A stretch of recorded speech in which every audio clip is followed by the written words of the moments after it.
You know you want more plants, so why not make them aquatic? Molly Riehl is live at a nursery in Loomis checking this out. We love it. I have so much to show you here, but I want to tell you, something maybe surprising that came out of the pandemic was people, maybe not surprising actually, people really started to want to make their home an oasis. And so aquatic plants really picked up in popularity. People were adding ponds instead of swimming pools, swimming ponds. And so Sue Golden here of Golden Pond Water Plants was about nearly 3 decades ahead of her time. She has had this aquatic plant nursery here in Loomis, right off Sierra College Boulevard, for 28 years. She started with 1 plant of each variety, and now it's about an acre of aquatic plants. And Sue, there's a lot to cover here, but tell us about, your love for aquatic plants. Oh, I absolutely started as a child loving aquarium fish and under gravel, the plants in the gravel. So having fish and plants outdoors was absolutely more than a thrill. So I went to school for landscape design and started really enjoying ponds and water features, and started after school I designed in landscapes that had water features so that people could enjoy the plants and the animals in there. And what you do here, it's a nursery, so people can come and they can buy plants. You also do a lot of consulting and custom work. I want to show you really quickly. I want you to remember what this looks like over here.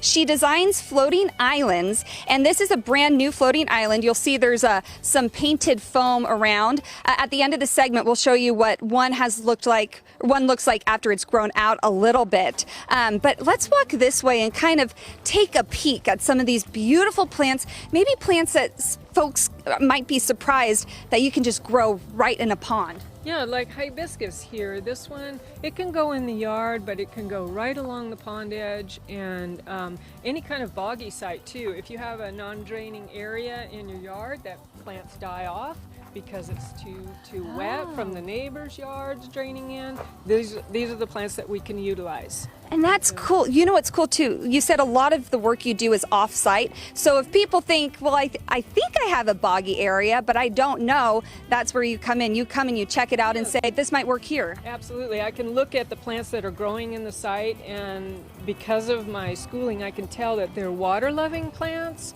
and that means that that site has bad drainage or a high water table or what have you, and so we can pick appropriate plants to fit in that site. Okay, now let's come around the corner, because I was telling people, we want to see what the end result of a floating island looks like. Here is one floating island. Another thing too, if you don't have a boggy ground or a pond, you can also just put it in a container. A container that holds water, absolutely. You do not have to have a pond to create these. And see how it's kind of grown around this, you guys? This is many years old. This is probably 10 years old. Very so cool. They last a long time. Okay, so when you think about water plants and ponds, you probably think about lily pads, and she has pools full of lily pads. So in the next hour, we're gonna go check those out. They are so beautiful. See the different varieties she offers, learn a bit about how you can have them at your own home. And we're gonna get a little science lesson in dragonflies and their importance, as well as why these plants are so perfect during a drought, actually. You might think otherwise, but aquatic plants actually help during a drought. So lots to look forward to. All right. We will stick around for that.